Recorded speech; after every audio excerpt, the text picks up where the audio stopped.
찬양 받으시기에 합당하신 하나님 아버지, 우리에게 새로운 한 날을 허락하시고 이 이른 새벽부터 주님을 찬양하게 하시니 감사합니다.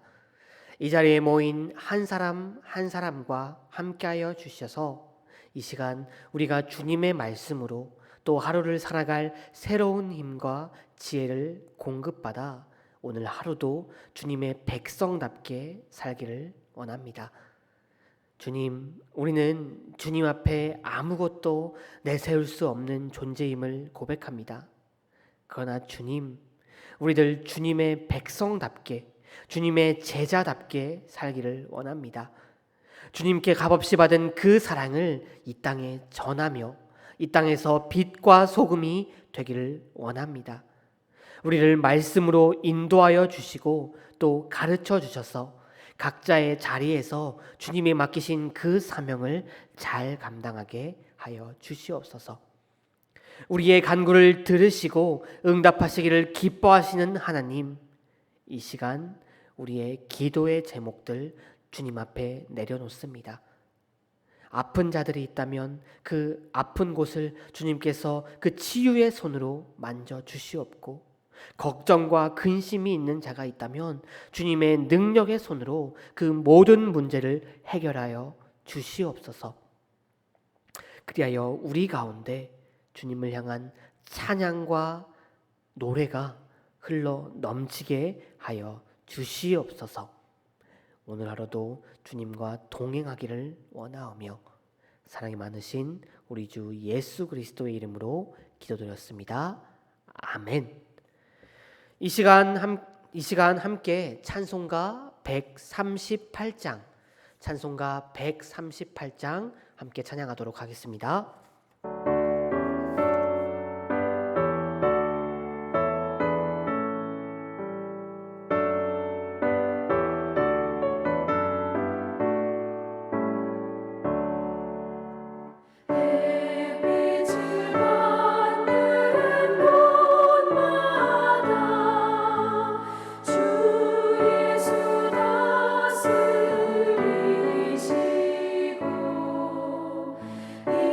세상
이 시간 함께 읽으실 하나님의 말씀은 시편 72편 1절부터 7절까지 말씀입니다. 시편 72편 1절부터 7절까지 7절 말씀 이 시간 우리 함께 읽도록 하겠습니다. 하나님이여 주의 판단력을 왕에게 주시고 주의 공의를 왕의 아들에게 주소서. 그가 주의 백성을 공의로 재판하며 주의 가난한 자를 정의로 재판하리니 의로 말미암아 산들이 백성에게 평강을 주며 작은 산들도 그리하리로다. 그가 가난한 백성의 억울함을 풀며 궁핍한 자의 자손을 구원하며 압박하는 자를 꺾으리로다. 그들이 해가 있을 동안에도 주를 두려워하며 달이 있을 동안에도 대대로 그리하리로다. 그는 벤 풀 위에 내리는 비같이 땅을 적시는 소낙비같이 내리리니 그의 날에 의인이 흥왕하여 평강의 풍성함이 달이 닿을 때까지 이르리로다. 아멘. 오늘 본문 시편 72편은 솔로몬의 시라고 소개되는 시입니다. 그런데 이 시의 저자에 대해서는 조금 논란이 있습니다. 표제는 이 시가 솔로몬의 시라고 분명히 소개하죠. 그런데 오늘 말씀 20절을 보시면 이새의 아들 다윗의 기도가 끝나니라 라는 표현이 나와 있습니다. 그래서 어떤 학자들은 이 시편 72편이 다윗이 아들 솔로몬을 위해 지은 시, 솔로몬을 위한 시이다 라고 말하고 있습니다. 그런데 이 시의 저자가 다윗이던 또는 솔로몬이던 간에 이 시의 목적은 하나입니다. 이 시는 자신의 뒤를 이을 왕에게 왕을 어떠해야 하며 왕은 어떤 통치를 해야 하는지를 교훈하는 교훈시라는 것이기 때문입니다. 그리고 지금 이 시를 읽는 우리에게 우리의 왕이신 하나님께서 하나님의 자녀 삼아 주셔서 하늘나라의 왕자 공주된 우리를 일깨워 주시는 말씀이기도 할 것입니다. 그러면 오늘 말씀 1절을 함께 보시면 하나님이여 주의 판단력을 왕에게 주시고 주의 공의를 왕의 아들에게서 주소서라고 말하고 있습니다. 시인은 먼저 왕에게 필요한 것이 무엇인지 말합니다. 그것은 주의 판단력 또 주의 공의입니다. 여기서 이 주의 판단력이란 하나님의 뜻을 분별하고 또 하나님의 의를 실현하는 지혜를 말하고 있습니다. 하나님을 대리하여 하나님의 백성들을 다스리는 이스라엘의 왕은 당연히 하나님의 뜻대로 하나님의 뜻대로 그 하나님의 백성들을 바르게 다스려야 하죠. 그렇게 시인은 그 무엇보다 하나님의 판단력, 하나님의 공의가 왕에게 필요하다고 말하고 있는 것입니다.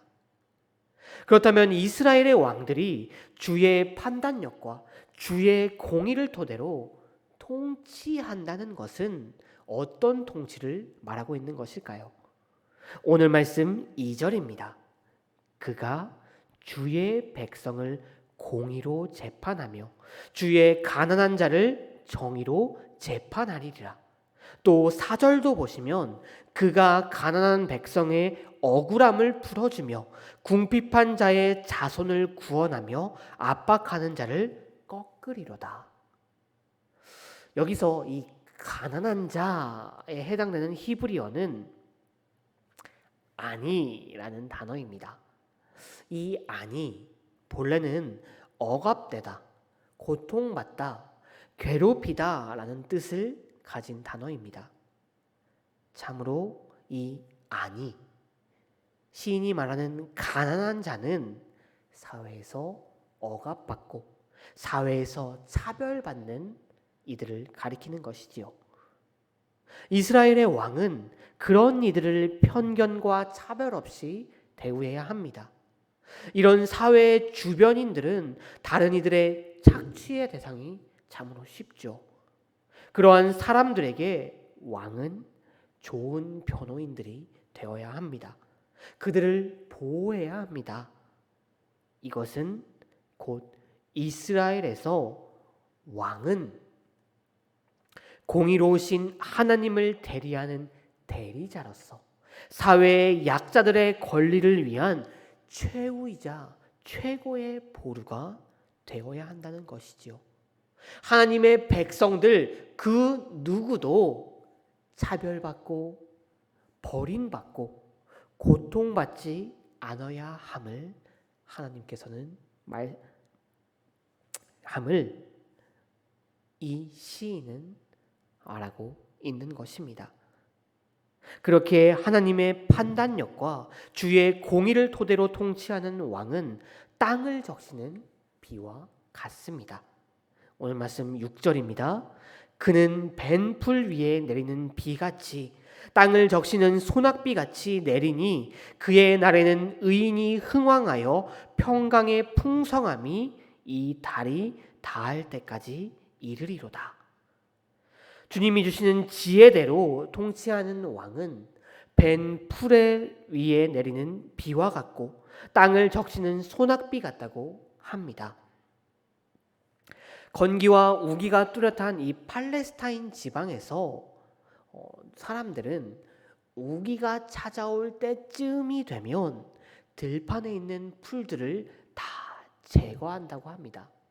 그리고 비가 내리기 시작하면 곡식 종자와 씨를 뿌려 심는다고 하지요. 그런데 문제는 이 농부들이 들판의 풀을 다 베었는데 비가 오지 않는다면 그 농사는 완전히 망하게 되는 것이지요.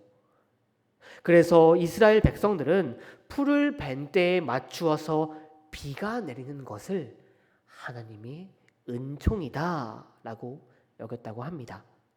소낙비도 동일합니다. 팔레스타인 지방에 내리는 이 소낙비는 우리가 생각하는 소낙비 수준이 아닙니다. 참으로 폭우 정도의 소낙비입니다. 그래서 이 소낙비가 땅에 내리게 되면 땅이 비쩍 말라 있다가 땅이 푸른 초원으로 바뀔 정도입니다. 지혜로운 왕의 통치가 그렇다는 것입니다. 비록 지금은 말라 있을지라도 지혜로운 통치자가 통치하게 되면 그 땅이, 그 나라가 아주 풍성하게 될 것이라는 것이지요.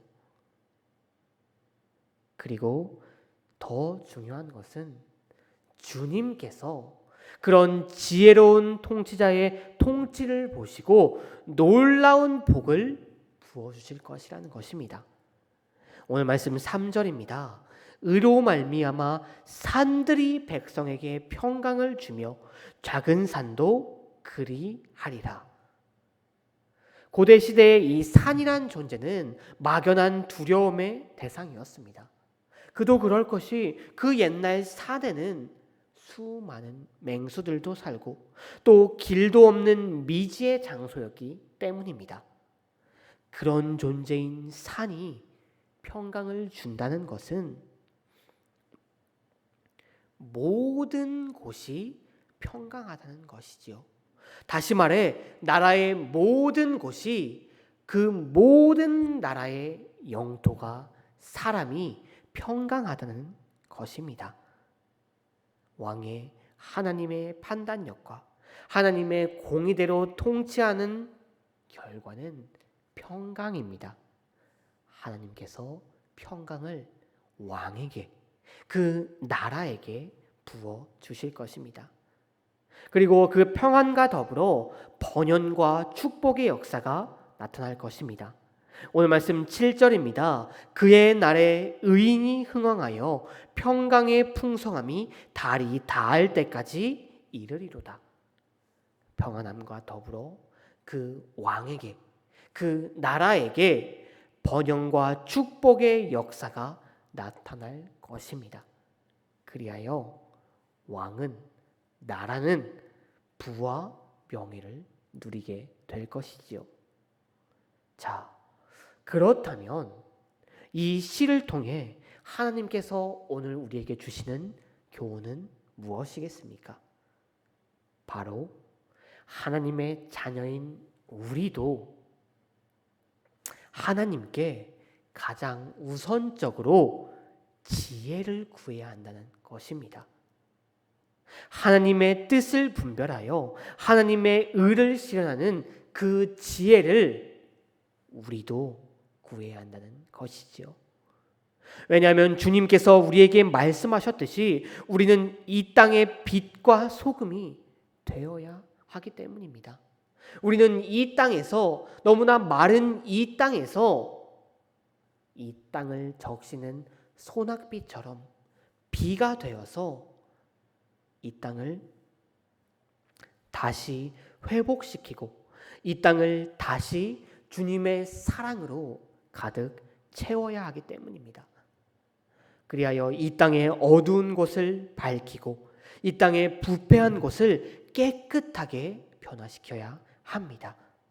우리가 하나님의 뜻을 분별하여 하나님의 의를 실현할 때 우리를 통해 이 마른 땅이 주님의 은총으로 적셔질 것입니다.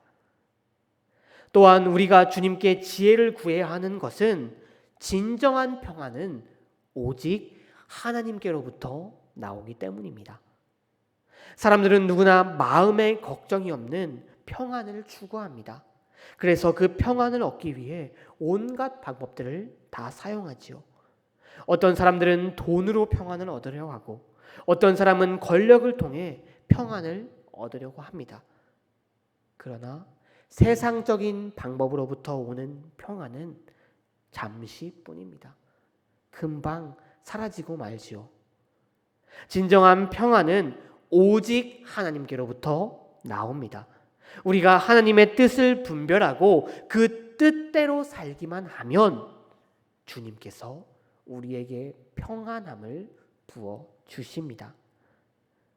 그렇게 성도 여러분, 우리는 주님께 그 무엇보다 지혜를 구해야 할 것입니다. 주님의 뜻을 분별하는 지혜, 주님의 의를 실현하는 지혜, 이 지혜를 그 어떤 것보다 먼저 구해야 합니다. 왜냐하면 그 지혜를 가지고 주님께 나아갈 때 주님께서는 우리에게 놀라운 평안뿐만이 아니라 우리가 원하는 모든 것들, 부와 명예와 복, 그 모든 것들을 우리에게 부어주실 것이기 때문입니다.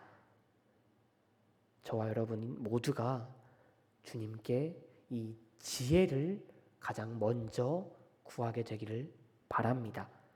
또 주의 판단력과 주의 공의를 지니고 이 세상을 치유하고 세상에 주님의 은혜를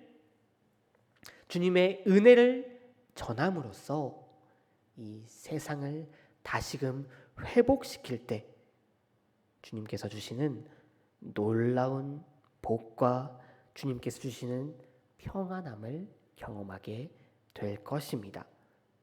저와 여러분 모두가 이 지혜를 가짐으로써 주님의 판단력과 주님의 공의를 가짐으로써 주님이 주시는 놀라운 복을 누리는 우리가 되기를 바랍니다. 함께 기도하시겠습니다. 은혜로우신 하나님 아버지, 이 시간 주님의 놀라우신 말씀을 나누게 하시니 감사합니다. 우리가 항상 주님의 말씀을 더욱 가까이 하며 그 말씀대로 살게 하여 주시옵소서. 주님, 이 시간 우리들 주님께 가장 먼저 지혜를 구합니다. 주님의 뜻을 분별하고 주님의 공의를 실현할 수 있는 지혜를 구합니다. 우리가 항상 주님의 그 지혜를 붙잡고 그 지혜로 살아감으로써 이 땅을 주님의 은혜로 다시금 적시게 하여 주시옵소서. 우리를 통하여 주님의 은혜를 전함으로써 이 땅을 회복시키는 빛과 소금의 사람들이 되게 하여 주시옵소서. 오늘 하루도 주님의 뜻대로 살기를 원하오며 우리를 구원하신 우리 주 예수 그리스도의 이름으로 기도드렸습니다. 아멘. 하늘에 계신 우리 아버지여, 이름이 거룩히 여김을 받으시오며 나라가 임하옵시며 뜻이 하늘에서 이루어진 것 같이 땅에서도 이루어지이다. 오늘 우리에게 일용할 양식을 주시옵고 우리가 우리에게 죄 지은 자를 사하여 준 것 같이 우리의 죄를 사하여 주시옵고 우리를 시험에 들게 하지 마시옵고 다만 악에서 구하옵소서. 나라와 권세와 영광이 아버지께 영원히 있사옵나이다. 아멘.